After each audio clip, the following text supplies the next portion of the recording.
Aksi adu mulut antara petugas gabungan Satpol PP Kabupaten Bogor dengan warga yang menolak bangunannya dibongkar paksa petugas tak terhindarkan. Mereka berdalih akan membongkar sendiri bangunannya.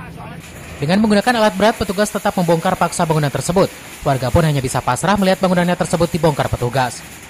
Adapun Satpol PP berdalih bangunan yang ada melanggar Perda tentang Ketertiban Umum atau TIBUM dan pembongkaran ini sesuai prosedur yang ada. Lantaran sebelumnya petugas sudah memberikan surat pemberitahuan terlebih dahulu namun mereka tetap membandel. Dalam pembongkaran kali ini sebanyak 89 bangunan lapak PKL serta posko ormas yang berada di pinggir Jalan Raya Bogor, Jakarta yang merupakan wilayah perbatasan antara Kabupaten Bogor dengan Kota Depok.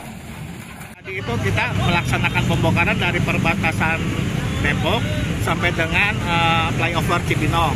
Kalau kebanyakan bangunan sih ya terdiri usahanya itu kaki lima lah itu ya, beraneka ragam lah ya.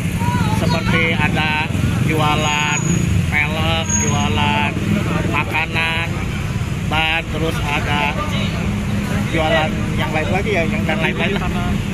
Dan itu berdiri di tanah irigasi ya, jadi kali ya, di bantaran kali baru. Dari Cibinong, Kabupaten Bogor, Edi Junaidi melaporkan.